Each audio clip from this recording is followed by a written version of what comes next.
Hi everyone, welcome. I'm Shane from the Barnsley Rotherham Chamber. Today I'm joined by Amy, partner here at Oxley Coward, one of our valued patrons here in Rotherham. Today we're going to be breaking down the Employment Law Rights Bill and what that means for you businesses.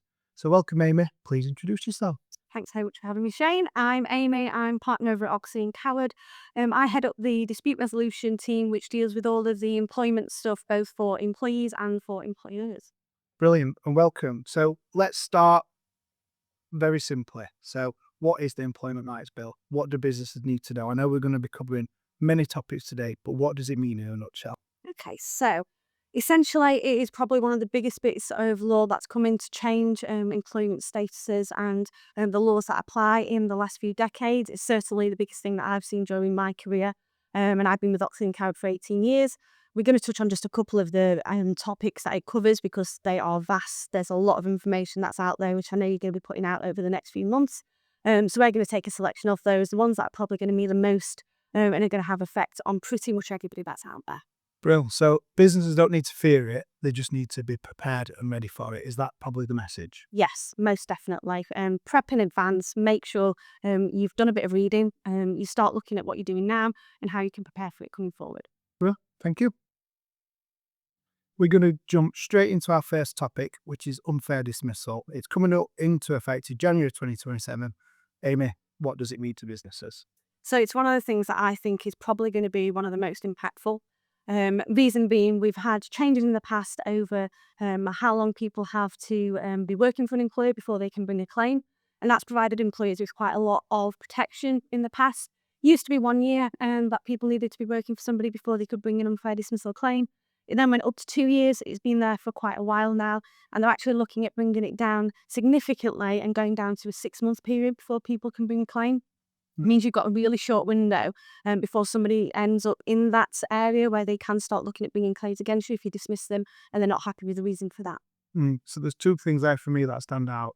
There's that transitional period, if that's going to be allowed, which I'm going to ask you in a second, but also then probation periods, I think that's going to impact probation periods by the sounds of things. So that transitional period, say for example, a business has a new member of staff, they've been in for 1 year coming up to January 2027, so that's what their 1 year anniversary.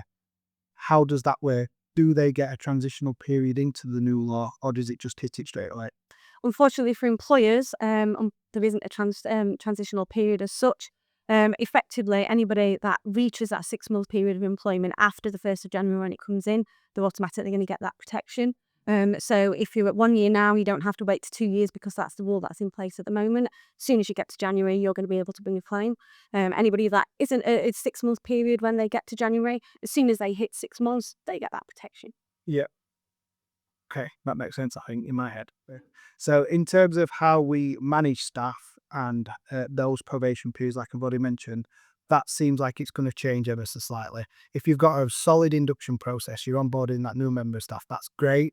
But that probation period, stereotypically, a probation period is 6 months. Yeah, it's something that we see quite a lot. 6 months is pretty much your average as far as I see. Do you think that will change, and will businesses drop it to maybe 3 months, to maybe 5 months, to then give them that kind of buffer period before that 6-month mark? What do you think?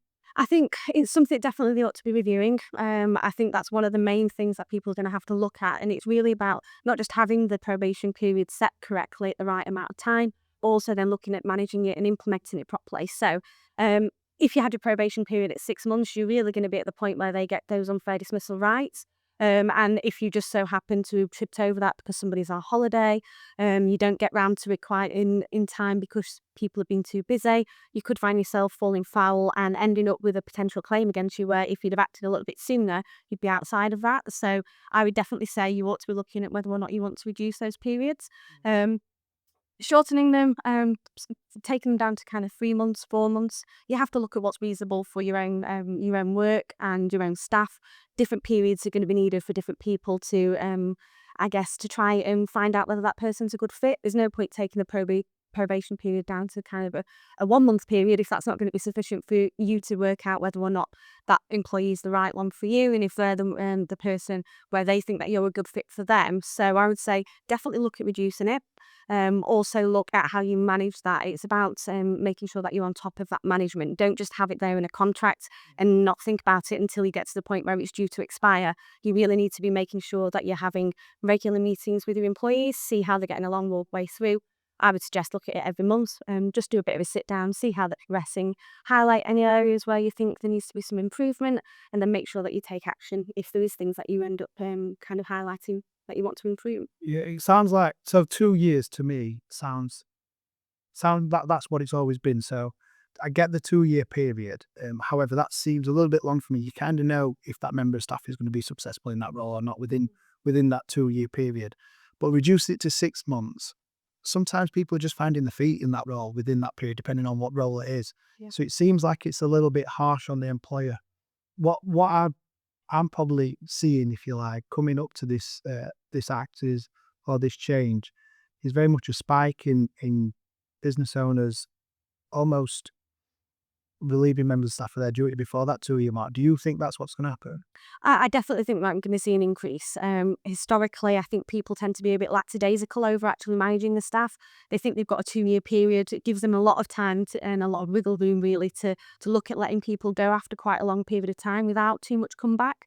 Now, the reason that they've introduced a change is because that has meant that employees are often trying to bring in different types of claims and discrimination claims to try and make sure that the 2 year period doesn't apply and that they can bring claims sooner. That overcomplicates claims, and it essentially is bogging down the employment tribunal. So that's why they've reduced it down to 6 months. Because we're not quite there yet where it's been implemented, it's given employers a bit of time to actually look at the staff that they've got at the moment, do a bit of a rec case, see who it is that they are wanting to keep on board. And if there's people that they're thinking may not be quite right, then I do think that people are going to be taking the view of kind of doing a bit of a clear out beforehand. That's not a bad thing. We've got to remember that regardless of the change in laws, as long as people have followed the right procedures and it's a fair reason that they're letting people go, then they are still going to be able to let their employees go after that 6 months. It's just about making sure that they're following fair procedure. So I've already started seeing a spike in settlement agreements where people are signing agreements to give up their employment rights in return for a little bit of compensation so that they can go earlier before this change comes in, as a way of kind of getting rid of those employees that otherwise might potentially be looking at bringing claims after the change of rules. I just hope that's been thought about a little bit, because we as a chamber, we don't want to see unemployment within Barnsley Rotherham, South Yorkshire spike just because there's a change. You kind of want that to just be a natural process in a business anyway. Yeah. So hopefully it's not just a huge spike just because they see it as a change or a risk to their business. So let's get that person out quicker, so to speak. I think it's just focusing minds. Like I say, a lot of the time, unfortunately, because of the 2 year period that we have now, people are just being a little bit lax on the management of the staff, not doing their regular reviews, not doing appraisals. And I think from that point of view, people are trying to make sure that they're up to date on those. And it's maybe just bringing things into the fore a little bit sooner than they would have anyway. And we've got to remember that when we're getting rid of some employees, it's making space for somebody else as well. So yes, it might mean that an employee is being let go. It might allow them to move on to something that's a better fit for them, whilst also allowing the employer to look for a better fit for the business. So there are pros and cons for both sides. I do just have to say, as well as getting rid of and reducing that period of time, we're also extending the amount of time that employees have to bring claims. So if they are dismissed, they've gone past that 6 month period, and there's going to be an increased period that we can actually bring claims. So at the moment, you only have 3 months after you've been dismissed to bring a claim. That's increasing to 6 months. So that's scaring employers quite a lot. Because it means that employees don't have to act quite as quickly after they've been let go. They can start bringing claims a little bit further down the line. It gives them more chance to get advice as to what their rights are. So again, I think that's put a bit of pressure on employers. And one of the big ones for me is the removal of the compensatory cap So the amount that people can bring claims for and the compensation that they can ask for with the employment tribunal. Currently, there's a cap of £118,223 To the pound. to the pound, or a maximum of 1 year's salary, whichever is the lower, and that's getting rid of entirely. So there's going to be no cap on that, which obviously for employers could mean that people are bringing claims for much larger sums than they would have done historically. Yeah. In that in itself, from a budgetary point of view, is a good reason for employers to be thinking, right, let's not just wait around unnecessarily. Now they need to put plans in place to manage that staff and make sure that they improve, and we get the most out of them that we can, so we don't end up at a point that we need to dismiss them. Or they need to be looking at what's the most cost-effective way of reducing that workforce and getting rid of them at the right time and in the right way. Yeah, absolutely. I think it's good to explain all that because it's not just a case of reducing your probation period or just letting that person go because you don't necessarily think that they're going to make it within that 2-year period, which is coming down to 6 months. Ultimately, for businesses as compliant and they've got processes in place and they've got a good onboarding process, you kind of know if that person's a good fit sooner rather than later. Yes, circumstances happen, but I think what I'm hearing from that is just being ready for it, just being prepared, understanding your workforce and kind of what's going to be sustainable and what's not really. But you'd hopefully you'd do that anyway. It's just 6 months to me seems still a little bit early, but if plans are in place, then fingers crossed we won't see that spike. Yeah, we can but hope. But at the end of the day, I think it's really just a case of making sure that you're being hands-on with your management. That should have been something that everybody's doing anyway. And I think it's just refocusing the mind. And that's how I'm going to be hoping to kind of lead the employers that we advise into these things, not to worry about it too much, not to suddenly start panicking and doing something rash. It's all about just taking your time, making sure that you're looking at things properly and making an informed decision, really. Yeah, what I can see is an increase in training in kind of that mid-level management, line managers, so they can see things before it's too late. Because obviously, normally they've got that 2-year period to sit and start speak for themselves, depending on what role they're in. But if line managers are trained up and fully savvy towards like that line management process, you'll probably get the answer you want a little bit sooner as well. So I can see definitely a turn in the training for line managers. Yeah. But thank you very much for that.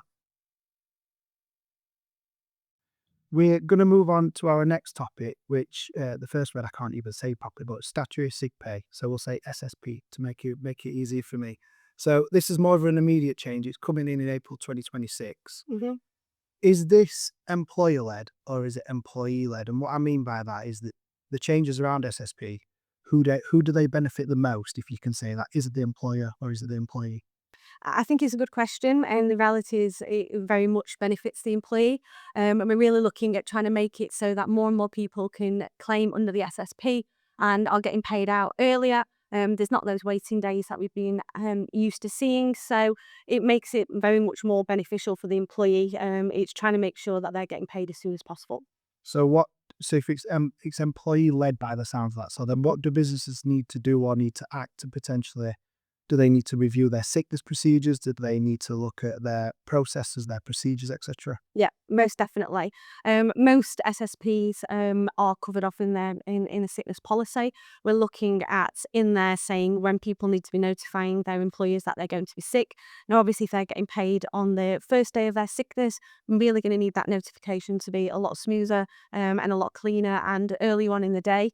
So I would say, yeah, review your policies. Make sure you're looking at them nice and early. Make sure they're in line with the new rules because obviously they've probably got waiting days in there at the moment that we need to be looking at removing, but you need to get those lined up ready for when the changes come in April. Unless you want to start paying that early, which you're more than happy to do, you can make changes in your employment contracts that are benefiting employees. You just can't change them to make employees any worse off. So I'm not saying don't put them in any sooner, but definitely at the start of April, we need to be looking at getting those in. Yeah. Daft question, and I don't mind asking a daft question. If a business pays up to 10 days, 2 weeks, a month for sick pay for their employees, Yeah. how does this impact that, or does it not? Because that's their own company policy, so that's irrelevant to SSP. Yeah. Is that like it? Exactly right. If you've got a company policy in place, that isn't going to change. Your SSP provisions are just going to sit on top of that. So really from the employer's perspective, it just means that you're going to be able to claim back more of that from the government essentially. So the SSP element that employers can claim back, they're going to be able to claim from that day one as well. Yeah, got you. Self sign off. Is that still a thing? Is that still going to be in place? How does that work? Yeah, so it's still going to be exactly the same in terms of how many days that you're going to be able to sign off for, and when that needs to happen. But it's just a question of, that the first 3 days of your employment sickness is going to be paid as well. So at the moment, you have to wait until your day 4 before you're actually paid, if you're on just pure SSP. So you're going to be paid from day 1. So let's give some examples. You might get some people where they are, I don't know, feeling slightly under the weather, not quite at a point where they're thinking, I'm really poorly, I'm going to be off for quite a long period of time. So they'll come in because they think that they're not going to get paid for those first couple of days. Now they're off. So what we might see is that employees are actually going to go off sooner rather than later. And that sounds like a bad thing. Not necessarily the case. What we have been seeing a little bit more is, particularly as sickness bugs and after COVID hit, employees are quite conscious that they're not getting paid for those sick days. So we've had a bit of a spike in terms of presenteeism, where employees are coming in when they're poorly, they're then passing their sickness on to other people, so you're ending up with a larger scale worth of sickness across the firm, and the businesses that can end up having larger impacts. So in some respects, although it might seem worse that employees are getting paid from day 1, you might actually find that employees are going off earlier, making sure that they recover earlier, and then are coming back into work fully fit and well, and aren't passing that on to other employees. Another daft question. Working remotely is obviously more popular now since COVID and all that, and people are hybrid business and on hybrid rotas. If the employer, this is just a scenario, an example, and you might want to shut me down, and that's no problem at all. But if a business has an employee saying they've got a cold and they don't think they should be coming in because of this, that, and the other, and they could spread, but there's access to work from home, can the employer suggest or tell or order that person to work from home? Or does it have to be kind of that conversation about those personal circumstances? It's not so much personal circumstance necessarily, it's more what's in your policies. And what's in your employment contract. So we've got to tread a little bit carefully there. We can only do what our employment contracts and our policies tell us in terms of managing the employee. So unless you've got something in your contract that specifically says that you can force an employee to work from home, if they want to come in, then that's up to them. Now, if you're turning around from an employee's point of view, trying to safeguard them and safeguard the rest of the team, then you can make the suggestion. The employee doesn't necessarily, the employee, sorry, doesn't necessarily have to take that up. It's something that they're going to consider, and I guess it very much depends on how easy it is for them to work from home. Obviously, just because it suits an employer doesn't necessarily mean that their at-home circumstances are going to allow for that. Generally speaking, though, most employees are going to be open to being a little bit flexible in that scenario, because if they're not very well, generally it's going to take them a little bit more time and a bit more effort to get into the office if they can work from home. In experience, generally speaking, people are quite open to that. Yeah, and I suppose it definitely depends on industry as well, doesn't it? 'Cause you can't work from home if you're on the construction site, for example. Exactly. But I'm probably being a bit stereotypical, just looking at our scenario where we are on a hybrid road, and I know many other office-based businesses are. You just hope that, I guess it's that trust, isn't it? You just hope there's not a spike in people going off and on, knowing that this is going to impact that with the changes with the SSP. It's just about having that honesty policy, really. And if your procedures are up to date, they speak for themselves. Yeah, most definitely. And I guess another thing to think of is also just looking at your finances. Obviously, it's going to change how much you're going to end up potentially paying in SSP. And yes, you can claim some of that back from the government, and obviously that's going to go into your pot still. But when you're not being used to paying straight away from day 1, you need to make sure that you're looking at your cash flow and your budgets going forward to allow for that. So would you recommend there's an extra provision for that because of the change? Yeah, I definitely think that we need to be looking at how that might potentially impact your cash flows. At the end of the day, if you're relying on your employees to bring cash in, if they're not there, regardless of whether or not you're getting that SSP contribution from central government, then unfortunately you're not going to be earning that money to be able to pay out. So you've got to have a little bit more of a cash flow allowance for that, in my opinion. Yeah, brilliant. Thank you very much. So we're going to move on now to harassment. This covers many areas, including intimidation, hostile working environments, offensive behaviour, and what we've seen a big kind of focus on over the last kind of probably 12 months and beyond that is sexual harassment. So I want to put an example out there rather than just asking you direct questions. So the Chamber, we run many events. We probably run 60 to 70 events a year. We have people coming to those from different businesses, from different walks of life, etc., etc. So our Chamber Awards, it's an out of hours, an event. People do go representing their organisation. It's a bit of a boozy affair for most, if I'm honest with you. So as a scenario, as an example, if there is some sort of harassment, whatever that is, whether it's offensive language, offensive behaviour, sexual harassment, etc., done from one attendee to another attendee, who's liable? Is the chamber liable because it's so that grievance comes to us because it's our event, so we need to act on that? Or is it very much the attendee or the person who's committed the offence? Are they liable, or is it even their business that they're representing that's liable? Work that one out. 3 questions in one. Yes. There's 3 scenarios. So, looking at it first from a chamber's perspective, if you're hosting an event and you're the one that's inviting people and it's people that are just simply attending the event that you're worried about, that have behaved inappropriately, then as the chamber, then you're more than comfortable knowing that as long as that is not one of your members of staff, you're not responsible for that. Looking at that secondary, the people that are actually involved themselves, then yes, there is a harassment element there. It's not the harassment that we're looking at from a point of view of the Employment Rights Act and the changes that are coming into effect, just general harassment that we're talking about between each other. Really, it's the third one that we're looking at from the Chamber's patrons kind of and the members and how it's going to affect them. So as an employer, if you have people attending an event and it's within your workplace, or it's to do with work, it's during work hours, or it's to do with something connected with work, generally speaking, then you're responsible for your employees. What that means is that you have to put in place some provisions and make sure that you're taking reasonable steps and to make sure that harassment doesn't take place during those events. Now, previously, that used to be reasonable steps, and the big change that we have is that's now gone to all reasonable steps. A small word, but it's got a big impact. Yeah.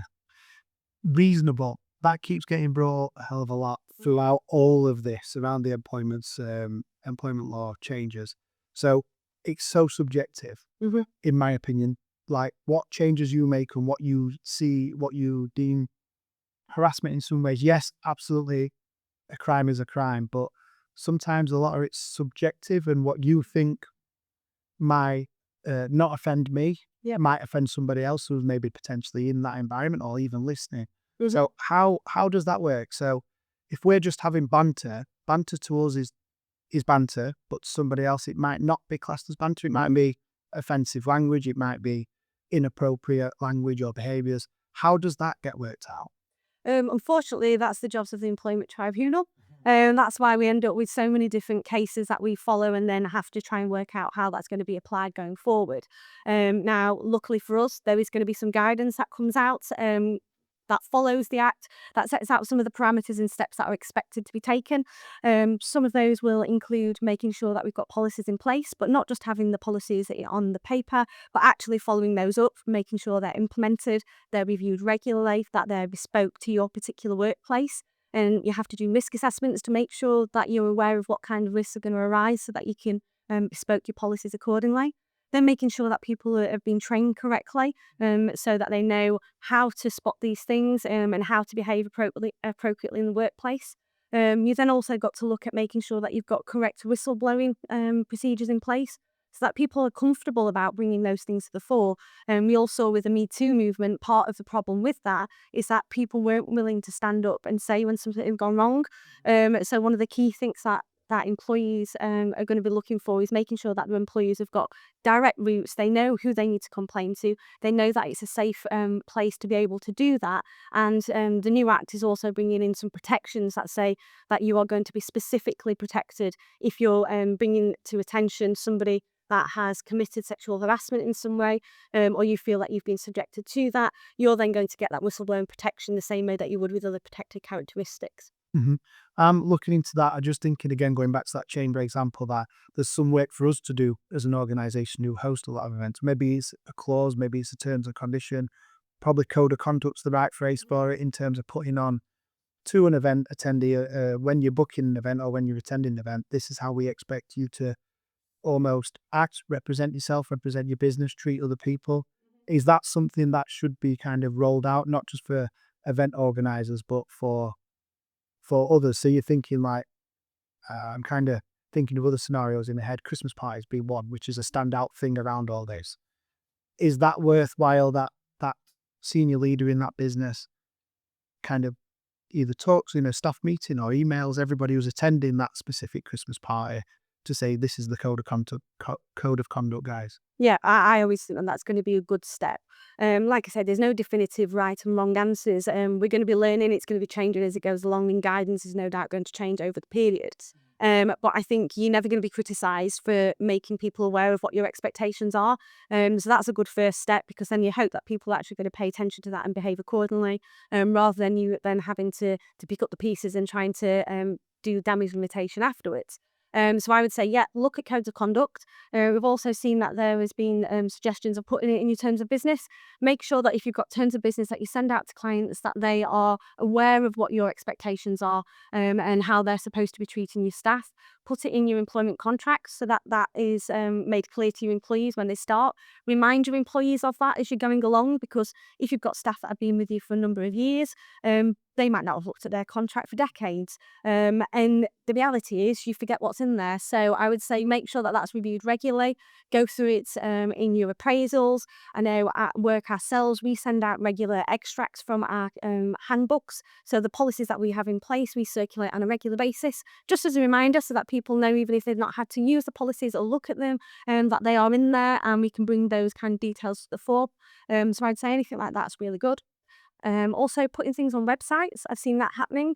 I've also seen it where if people have got open spaces, public spaces, they've been putting up signs to say what's expected and what they're not going to tolerate. Is that more like in retail, leisure environments? Yeah, anywhere where you've got front-facing areas, so receptions for any type of business, really. If you've got somebody that's coming in and is going to see you, is outside of your place of employment, aren't your employees, we've got to remember that the Employment Rights Act also brings in another set of legislation that say that employees are going to be responsible for protecting employees against third parties now. So you don't just have to think about people that are under your kind of codes of conduct and people that you can train and make it clear that they do act appropriately. You've got to start dealing with Joe Blogs on the street, somebody you don't know and may not have seen any of these things that you're putting out there in your kind of day-to-day business. So putting that information somewhere kind of front and central, I think, is going to be a real key to that, to try and give that first line of defence against third-party harassment. Yeah, I think it's super important, and it's very relevant to kind of where we all should be going in that direction, so to speak. Equally, you don't want to knock the fun out of things. You don't want to knock the banter out of things. And like I said, banter is perceived very, very differently. I completely appreciate that. But you don't want to be that person that emails every week saying, we've got this, act like this, because you're going to be that annoying person in the office, aren't you, really? Yeah. But equally, you need to kind of have that mindset, that shift in how you think about things. Offices, working environments, construction sites, whatever you want to look at, is very different nowadays to what it was in the 1980s. And we need to respect people a little bit more. The question I've got for you is, if there is an incident that is reported, and this is the first incident that this business has had to deal with, how would they deal with it? What do they need to do? Because I think that there potentially is more incidents going to be reported because there's a lot more awareness about it now. Yeah. But if you've never had to deal with a grievance or a report or an incident, how would they do it? It comes back to the same thing that we were talking about earlier on. It's looking at your policies, make sure you've got a good policy in place. If it's something you've never dealt with before, then I would always say get external advice. If you've not got HR in your actual business, or you've got somebody that's just not experienced in dealing with that kind of thing, then go externally. That's exactly what we're here for. HR advisors, employment advisors, we're there to offer you some guidance, take you through that process so that you can make sure that you're following the rules correctly and you're implementing things correctly. The other thing to bear in mind is follow up. So it's not just a case of investigating what's gone on, reaching a decision as to whether or not there's any kind of learning that needs to be taken from that, and how to, discipline the people that have been involved if they are employees. But it's also about taking that forward and looking at how then are you going to feed that back into your policies, make sure that your policies are updated, you do different risk assessments and try and safeguard against that in the future.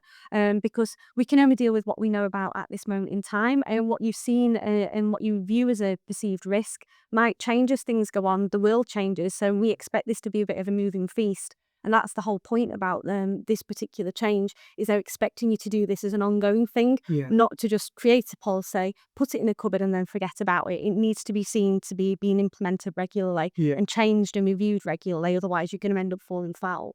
Like I said, I think it is super, super important, and it's definitely the way everybody should be going and how they treat people and how they respect people.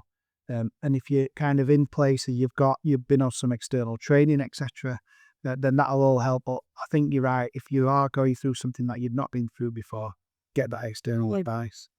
It's about being self-aware and just getting assistance when you need it. So we've covered a number of topics today to kind of simplify the Employment Law Rights Bill. I just want to talk about next steps and almost having businesses or getting businesses prepared for what's coming in, really. So what advice would you give them, or what areas would you kind of reel off to make sure that they're prepared and they're compliant and that they're covering what they need to cover? Okay, so as a real summarised form, I'm going to say do appraisals, look at your staff that you've got now, make sure you know where you are at this moment in time, look at your policies, look at your contracts, start planning for the future. If you need it, get external advice and make sure you're looking at your budgets at the same time, because all of these are going to have financial impacts as well as changing how you're going to be working moving forward. So that's a whistle stop, really, in terms of the changes that are coming in the Employment Law Rights Bill that's coming into effect at different stages over the next 12 or so months. So the message there is obviously be prepared. There's plenty of other updates that are coming into play, which we've not covered up today, but there's going to be plenty of information coming out from your chambers, working with our partners like Oxley and Coward and other providers to get that information out to you. So one thing for me to do is just thank Amy, a massive thank you very much to Amy Cusworth, partner at Oxley and Coward, one of our proud patrons, for almost simplifying these changes and helping businesses understand what's coming in. So thank you very much. Thanks for having me. I hope it's been useful. No problem. Thanks for listening, and we'll see you very soon.